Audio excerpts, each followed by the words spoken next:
আসসালামু আলাইকুম, hello viewers, কেমন আছেন সবাই? দেখতে পাচ্ছেন আজকের স্পেশাল ফ্রান্স বিরিয়ানি লাঞ্চের জন্য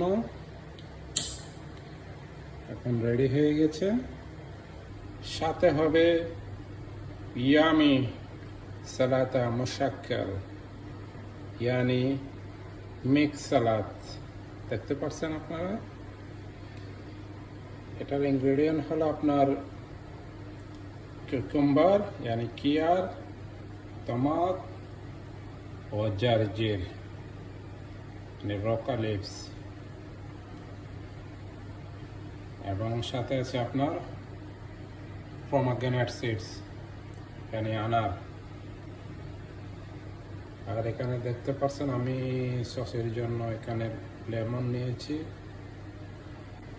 এটা হচ্ছে আপনার পিঙ্ক সল্ট, এটা দিয়ে আমি সস বানাবো। এটা হচ্ছে আপনার ড্রেস রোমান, এটাকে ইংরেজিতে বলে গ্রেনাডিন মশালেস,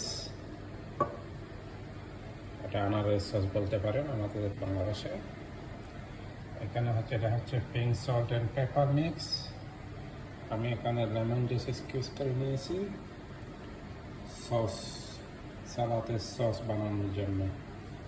আগে দেখতে পাচ্ছেন extra virgin fair olive oil, বলতে পারেন অনেকটা হেলদি সস। এখানে দেখতে পাচ্ছেন black pepper powder, fresh black pepper powder দেখতে পাচ্ছেন। এটা হচ্ছে ওয়ালনাট, এটাকে আমি গুঁড়া করে এখানে দেব, সালাদের সাথে মিক্স করব। একটা হেলদি সালাদ বলতে পারেন।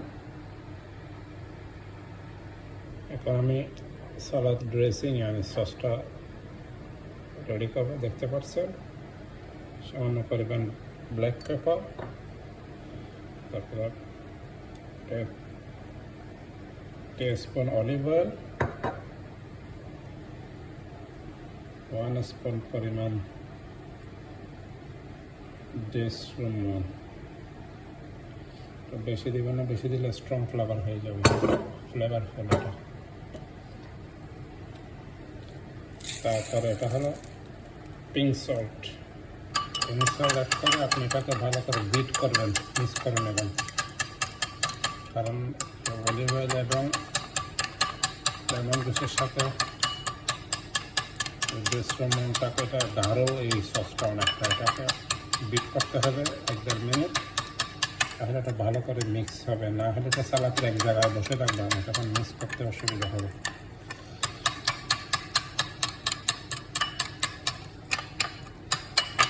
দেখতে পাচ্ছেন এখন আমাদের সসটা রেডি হয়ে গেছে, অনেক গাঢ় হয়ে গেছে হালকা।